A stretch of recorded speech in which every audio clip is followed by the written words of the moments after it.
We remain steadfast in our commitment in delivering local news that matters, stories that inspire, enriching the lives of Filipinos in the Philippines and across the globe. This is your GMA Regional TV. Buong puso para sa Pilipino.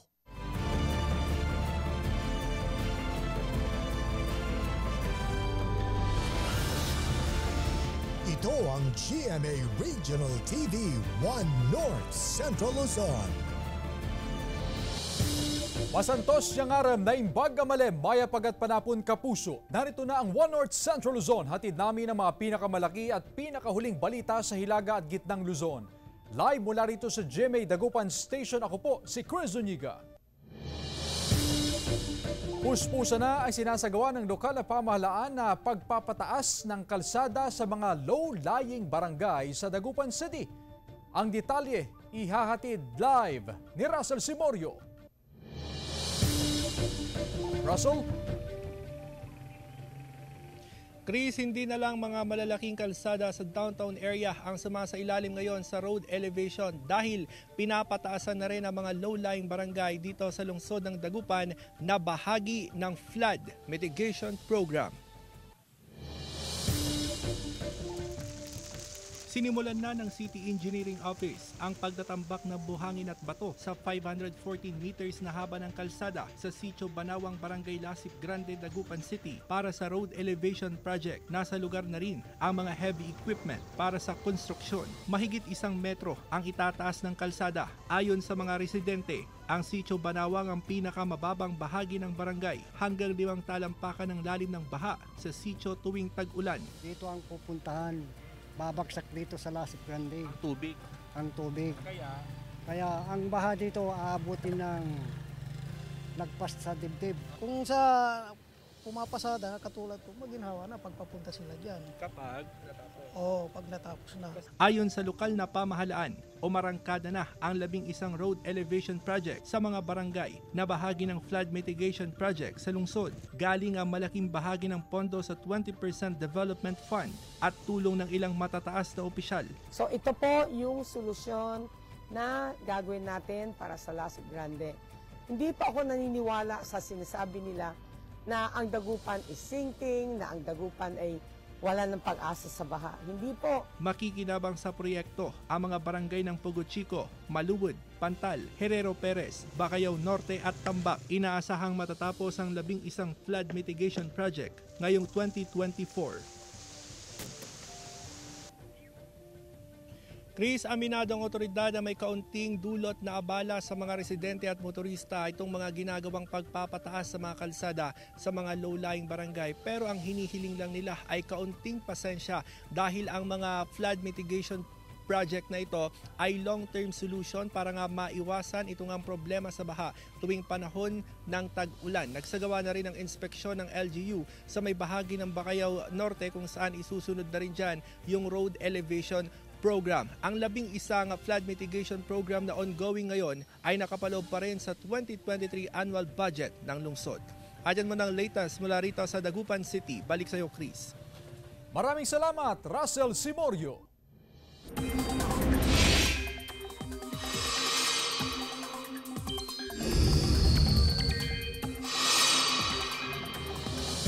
Paglamig ng panahon, patuloy na nararanasan dahil sa epekto ng amihan. Narito ang report.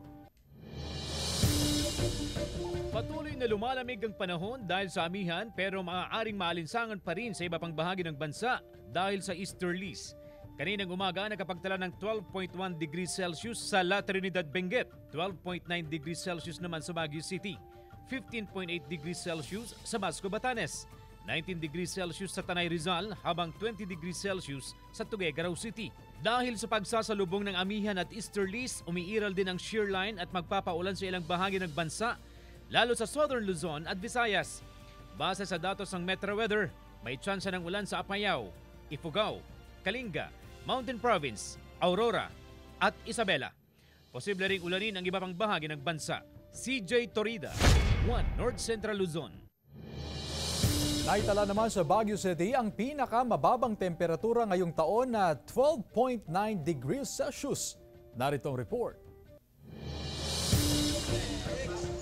12.19 degrees Celsius ang naitalang temperatura sa Baguio City kaninang alas 6 ng umaga. Ayon sa Pag-asa, ito na ang pinakamababang temperatura na naitala ngayong taon sa lungsod na epekto ng hanging amihan. Yung ating pinaka-lowest na temperature ay either na January or February. Yung forecast natin for the month of February, 9 point something yun yung na-forecast ng Pag-asa. So, pwedeng bumaba pa yan, yung ating 12.9. Mas malamig naman ang temperatura sa Mount Santo Tomas sa Tuba at Atok Benguet. Ayon sa Pag-asa, mas mababa ng 3 degrees Celsius ang temperatura sa mga lugar kumpara sa Baguio City. Sa mga video at larawan na ipinost sa social media ng residente at local farmer na si PJ Height, kita na ang pagtama ng andap o frost sa ilang tanim na highland vegetables sa Barangay Paway, Atok Benguet. Sa Atok, laging nagkakaroon ng frost dyan. Pag ganyan na bumababa yung temperature natin. Because of yung difference natin, 12.9 dito, sa kanila nasa 10 or 9 point something. May mga areas doon na nagpo-frost doon lalo sa mga waterways, malapit sa waterways ng kanilang area. Asahan umano na mas bababa pa ang temperatura hanggang sa Pebrero. Noong February 16 ng nakaraang taon, naitala ang pinakamababang temperatura sa Baguio City na 10 degrees Celsius. Joan Punsoy, One North Central Luzon. Samantala, kawalan ng purchase booklet, 2 linggo ng problema ng mga senior citizens sa Calasiao, Pangasinan. Ang detalye sa report ni Jasmine Gabriel Galban. Ngayon ng mga senior citizens sa Calasiao, Pangasinan ang kawalan ng purchase booklet. Mahalaga ang purchase booklet sa bawat senior citizen dahil itong ipinapakita sa mga establishmento para makakuha ng diskwento sa mga bibilhing gamot at grocery. 2 linggo na raw na walang maibigay na purchase booklet ang Office of the Senior Citizens Affairs o OSCA. Kada araw, nasa 5 hanggang 7 senior citizen daw ang nagpupunta sa OSCA para humingi ng purchase booklet. Nagmamakaawa sila na sana madam meron na po. Kaya sinasabi din namin sa kanila, kasi wala kang discount madam, hindi ka makaka-avail ng discount. Importante kasi yung purchase booklet. Giit ng OSCA, bago matapos ang taon ay marami silang supply ng purchase booklet pero mabilis daw naubos dahil sa dami ng kumuha. Kaya nagpa-imprenta agad ng karagdagang booklet. Mahigpit daw na imomonitor ang mga naisyuhan ng booklet. Ang sabi ko doon sa aking mga sekretary dyan, mga assistant, i-monitor nga nyo yun. Bakit ang bilis natin maubusan ng kwan? Ang daming kumukuha ka ako dahil baka nagdodoble-doble ng nadodoble-doble na, kumukuha ka ng kumukuha. Sa ngayon, pwede pa naman daw gamitin ang mga lumang purchase booklet habang hindi pa naipapamahagi ang mga dumating na bagong booklet. Kasama si Jing Dakanay, Jasmine Gabriel Galban, One North Central Luzon. Sinimulan ng gibain ang luma at takaw disgrasyang tulay sa Barangay Salaan, Mangaldan, Pangasinan. Sundan sa ulat ni Claire Lacanilaw. Inumpisahan ng tibagin ang bahagi ng tulay na ito sa Barangay Salaan, Mangaldan, Pangasinan. Kailangan ng isaayos ang tulay dahil bukod sa kalumaan, nakitaan na rin ito ng butas na takaw disgrasya sa mga motorista. Bilang pansamantalang solusyon, tinambakan ng lupa ang butas. Ngunit ngayon, sinimulan na ang konstruksyon, bagay na ikinatuwa ng mga residente. Mas maganda itong matapos ma'am kasi yung, alam nyo naman ma'am, yung dati may sira tapos para na rin lumawang yung daan. Nung di pa ito nagawa, lagi na lang may dito, isang daanan. Makakatraffic kung minsan, gano'n. Yun, maigit. Naisipan na nilang ipagawa. Tinibag po yung dating simento dyan kasi sira po yung dating dyan, parang may butas. Laking pasasalamat ng Barangay Council sa halos 6 million pesos na pondong inilaan ng lokal na pamahalaan para sa rehabilitasyon ng tulay. Sa ngayon, pansamantalang isinara ang bahagi ng tulay upang bigyang daan ang konstruksyon. Naglagay rin ng temporary footbridge upang may daanan ang mga residente. Medyo maliit lang ginawa yung footbridge kaya dahan-dahan lang po sa pagdaan. Claire Lacanilaw, One North Central Luzon. Mga kapusong Tarlakenyo, tayo na't magkaisa sa Kapuso Fiesta. Makikiparty at fiesta sina Kapuso stars Pokwang, ang cast ng makiling na sina Derek Monasterio, El Villanueva, Thea Tolentino at Christopher Martin. Makikisaya rin ang Sparkle You #Soundtrip Stars na sina Althea Ablan, Stephanie at Michael Sager. At sina Kapuso host Bubay. Sama-sama po tayo mga kapuso sa January 15, araw ng Lunes, 6 p.m. yan. Gaganapin ito sa Tarlac City, Plazuela. Happy Kaisa Festival 2024, Tarlac City. At samantala, mapapanood na simula rin sa Lunes, January 15, ang Love, Die, Repeat na pagbibidahan ni na Jeneline Mercado at Zian Lim. Sama-sama nating tuklasin ang mas malalim na kahulugan ng pag-ibig, buhay at kamatayan. 8:50 p.m. yan sa GMA Prime. Ito ang GMA Regional TV 1 North Central Luzon.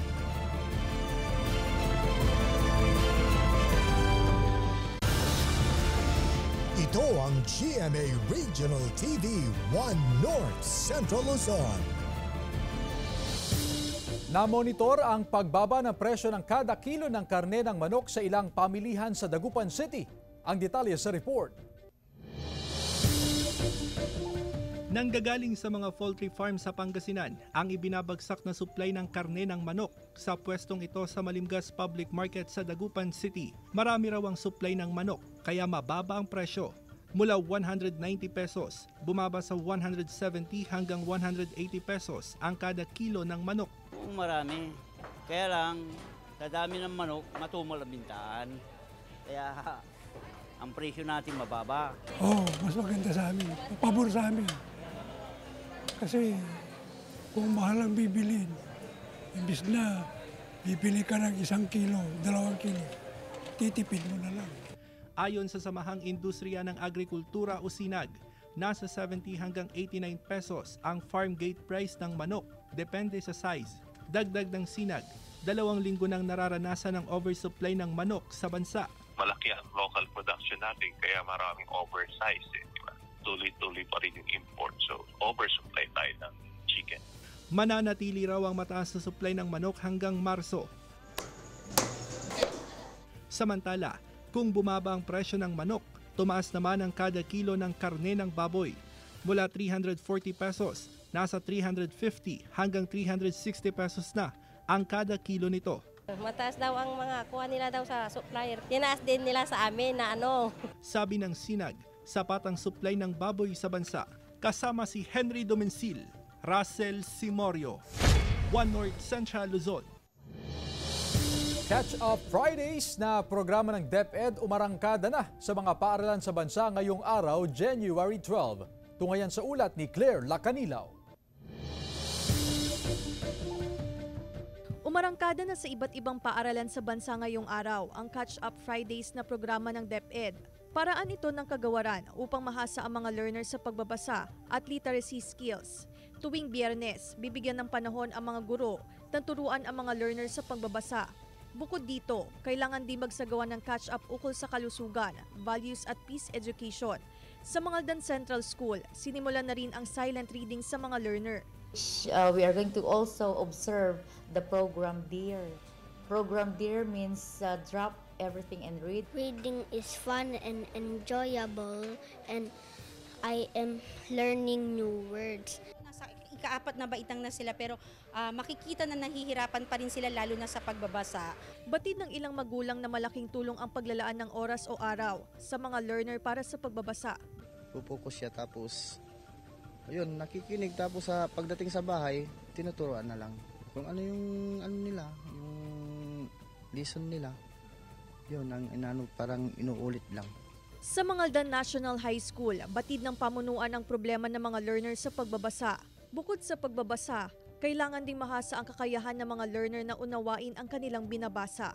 Kasama si Ron Alistair Taniedo, Claire Lacanilaw, 1 North Central Luzon. Samantala, 3 lasing na lalaki naharap sa reklamo matapos na pagtripang saktan ang isang kambing sa San Quintin, Abra. Naritong report. Napansin daw ni Myra Abelian ng Barangay Palang, San Quintin Abra na nanghihina ang kanyang alagang kambing hanggang sa may magpadala sa kanya ng video na sinaktan pala ang kanyang kambing. Ipinost pa raw ang video sa social media. Makikita sa video na binuhat ang kambing at inihampas sa lupa, sinipa at sinuntok pa ng ilang beses. Nagtatawanan pa raw ang mga gumawa. Kumamag sir, no kaya naman kumatitumari di kalding makataray nga rin, nagagalit mo sir.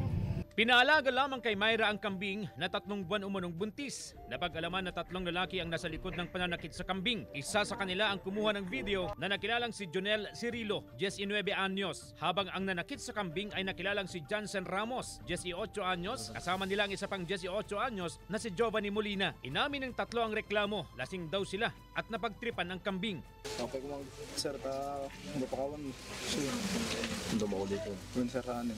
Idinulugnat sa barangay ang reklamo. Kinondena ng Animal Kingdom Foundation ang insidente. Ayon sa AKF, malinaw na isang uri ng animal cruelty at abuse ang ginawa sa kambing. They know what they're doing, so they are discerning, individuals. So what they have committed actually is a form of animal cruelty and abuse, and that is prohibited under our law on animal welfare. CJ Torida, 1 North Central Luzon.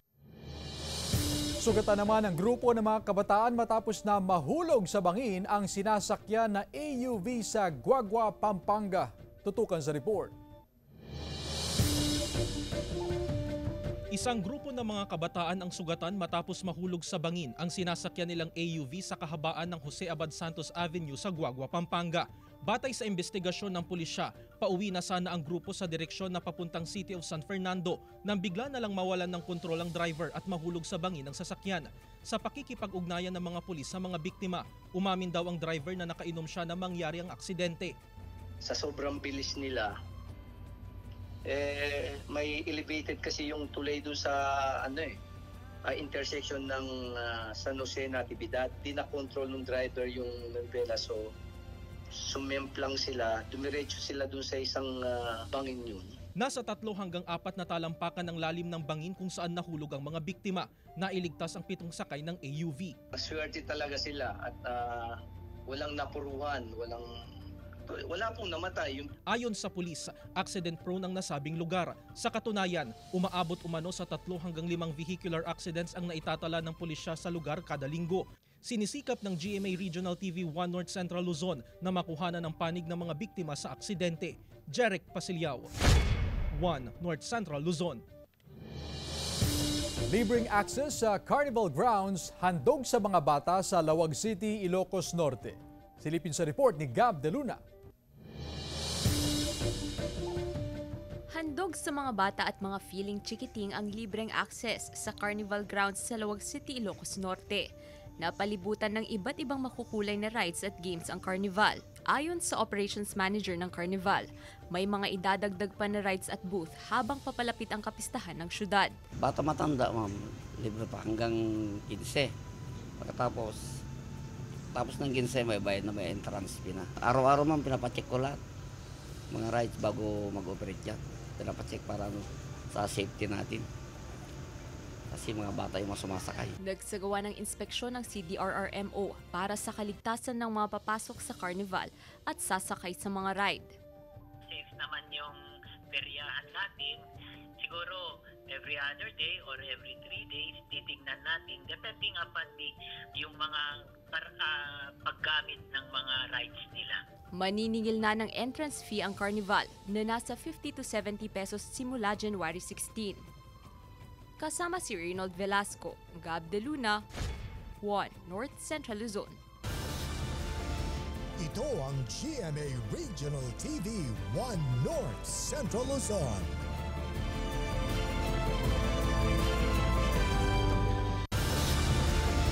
Ito ang GMA Regional TV 1 North Central Luzon. Inihahanda na ng LGU ang tulong sa mahigit sa 1,000 tinderang apektado sa nasunog na palengke sa San Fernando City, La Union. Sundan sa report ni Jasmine Gabriel Galban. Hindi matanggap ng negosyanteng si Lito Abaga na ang kanyang kabuhayan na matagal iningatan nawala sa isang iglap matapos maabo ng sumiklabang sunog sa wet market ng San Fernando City, La Union. Mahigit 100,000 pesos ang nawala kay Lito. Hiling niyang suporta at tulong mula sa gobyerno. Ang problema ko kasi, kararating lang yung stock ko na uling, nasunog pa. Hindi ko alam kung paano na kami ngayon na mga vendors. Kasi hindi lang naman ako ang nasunugan, lahat kami. Kabuang 1,156 na negosyante ang naapektuhan ng sunog. Tiniyak ng lokal na pamahalaan ang tulong na ibibigay sa mga apektadong negosyante. We will be giving financial assistance to registered stall owners doon sa loob ng auxiliary wet market natin. Of course, we are also coordinating with DSWD. Muli raw magpapatayo ng bagong pamilihan pero posibleng abutin pa ng 6 na buwan ng konstruksyon. Kaya sa ngayon, pansamantalang gagawing relocation area ang kalsadang nakapalibot sa isang shopping mall sa syudad.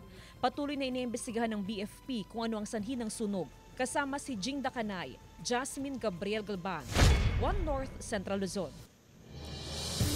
Sa iba pang balita, problema raw ng lokal na pamahalaan na pagdami ng iligal na istruktura sa mga ilog ng Dagupan City. Tutukan sa report ni Russell Simorio. Nakatakdang mag-issue ng notice of violation ang lokal na pamahalaan sa ilang may-ari ng illegal fishing structure sa mga kailugan ng Dagupan City. Sa ocular inspection ng Task Force Bantay Ilog, mas dumami pa raw ang illegal fish pen sa kailugan. Napansin din ito ng ilang bangkero. Mga fish pen, pinalaki ng kunti yung mga iba kasi malilit kasi kunti lang na ilalagay kaya dinadagdagan.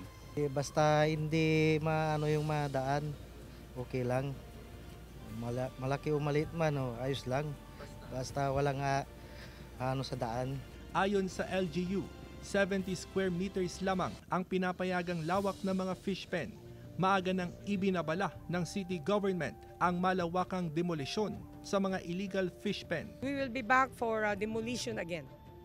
Balik na ho kami itong January and then we will discuss and identify, meron na rin kami listahan, sino mga malaking effect na ginawa. Ayon sa isang fishery expert, ang pagdami ng illegal fish pen may masamang epekto sa aquaculture industry. Nagdudulot ito ng water waste na hindi angkop para sa mga inaalagaang isda. Pero pagka mababaw, yung waste na gagaling doon sa fish cage o fish pen, nandun sa bottom. Pwedeng pag-umpisa ng fish kill. Okay. Lalo ngayon, pag-araw, yung impact ng waste magaling magmanifest. Kasama si Henry Domencil, Russell Simorio, One North Central Luzon. Nagpositibo sa fecal contamination ang water sample mula sa isang establisimento sa Baguio City. Sundan sa report. Malawakan pa rin ang water testing sa mga sample na nakuha sa mga establishmento at kabahayan sa Baguio City kasunod ng deklarasyon ng acute gastroenteritis o diarrhea outbreak sa lungsod. Sa mga naunang isinailalim sa water test, nagpositibo sa fecal contamination ang water sample na nakuha sa isang establishmento. Karamihan, negatibo sa coliform organism.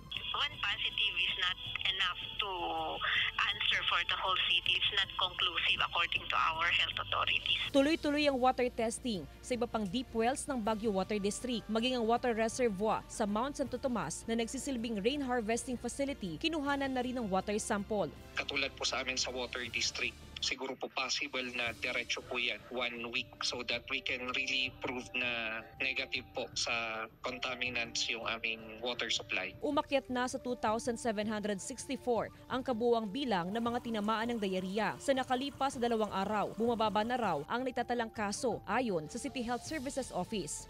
It appears that our containment and preventive measures are ineffective.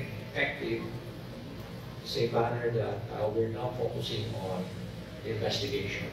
Samantala, nagbabala ang lokal na pamahalaan sa mga negosyanteng mananamantala sa presyo ng purified water. Nanawagan ng LGU sa publiko na i-report sa DTI ang sinuman na magtataas sa presyo ng purified water sa Baguio City. Kasama si Jing Dacanay, Jasmine Gabriel Galban, One North Central Luzon. Sa pool sa CCTV ang pagnanakaw ng isang lalaki ng helmet sa Lawag City, Ilocos Norte. Iniwan daw ng biktima ang kanyang motorsiklo at helmet sa paradahan para bumili kasama ang kanyang anak. Makikita sa CCTV footage na nakasuot din ng helmet ang sospek sa pagnanakaw. Dismayado ang biktima dahil pinag-ipunan pa raw ng kanyang anak ang ninakaw na helmet. Nagsasagawa naman ang investigasyon ng PNP sa posibleng makapagtuturo sa sospek.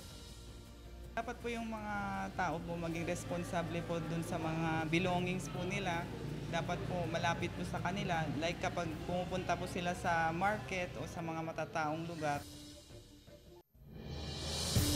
Sa iba pang balita, 19 anyos na estudyante mula sa Alakapan, Cagayan, hinangaan ang likhang evening gown na isinuot ng isang kandidata sa Miss Earth 2023. Atin siyang kilalanin sa report. Isa na naman Pinoy ang nag-angat sa watawat ng Pilipinas sa international arena. Ito ay sa larangan ng fashion design. Kinikilala ngayon ang husay ng 19 anyos na si Inan Novientaloza mula Barangay Pakak, Alakapan, Cagayan. Ang kanyang ginawang gown isinuot ng pambato ng Sierra Leone sa katatapos ng Miss Earth 2023 noong Disyembre sa Vietnam. Actually, yung gown na po yun is for Miss Pakistan po sana. Kaso lang po, hindi siya, masyado siyang loose sa kanya, kaya nakipagpalitan po siya ng gown kay Miss Sierra Leone po. Ang gown gawa sa beads. Pinuri raw ito ni Miss Sierra Leone dahil sa ganda ng fit at pinatingkad daw ng gown ang kanyang tan skin. 4 na gabi raw ang ginugol ni Inan para matapos ang gown, habang pinagsasabay ang kanyang pag-aaral bilang isang criminology student at tungkulin bilang SK chairman ng kanilang barangay. Bata pa lang, nakahiligan na raw ni Inan ang paggawa ng gowns, mula sa kanyang Barbie dolls hanggang sa mannequin ng kanyang kapatid, na sa una, itinago pa niya sa kanyang pamilya na isa siyang miyembro ng LGBTQIA+. Nung time po ng high school po, kasi hindi pa ako masyadong out po sa family ko. Like parang tinatago ka lang po na baling ako, ganun. Matapos, nung saka lang po ako ganun na baling-baling talaga at inlambot-lambutan po ako pag may mga seminars po si Papa pag umaalis po siya. Sa gay pageant na nalaman ng pamilya ni Inan na isa siyang miyembro ng LGBTQIA+. Gayunman, buo raw ang natanggap niyang suporta mula sa kanyang pamilya. Sila rin daw ang tumulong at inspirasyon sa mga disenyo nang di na niya mabilang na gown na naisuot sa iba't ibang beauty pageants, mapa-local man o sa international scene. Parang binabalance ko na lang po yung pag-aaral ko tapos yung paggawa ko ng gown ko para hindi ko po mapabayaan yung pag-aaral ko tapos at the same time nagagawa ko pa din po yung passion ko po. Kasama si Norman Raca, Ivy Hernando, One North Central Luzon. Samantala, mapapanood niyo po ang episode na ito at iba pang pinakahuling lokal na balita sa official website ng GMA Regional TV, www.gmaregionaltv.com. Pwede rin kayong bumisita sa aming official YouTube channel, GMA Regional TV, at i-click ang subscribe button para sa pinakamainit na balita mula sa mga rehiyon. Nais naming pasalamatan ang mga kapuso sa Hilaga at Gitnang Luzon, maging ang mga kapuso natin abroad. Dahil sa GMA Regional TV, local news matters. At yan ang mga pinakamalaki at pinakahuling balita sa Hilaga at Gitnang Luzon. Maraming salamat sa pagsama sa amin, pati na ang mga kapuso sa ibang bansa na tumutok sa mga balita sa rehiyon. Ako po si Chris Zuniga. Kami ang GMA Regional TV, One North Central Luzon. Buong puwersa para sa mas malaking misyon at mas malawak na paglilingkod sa bayan.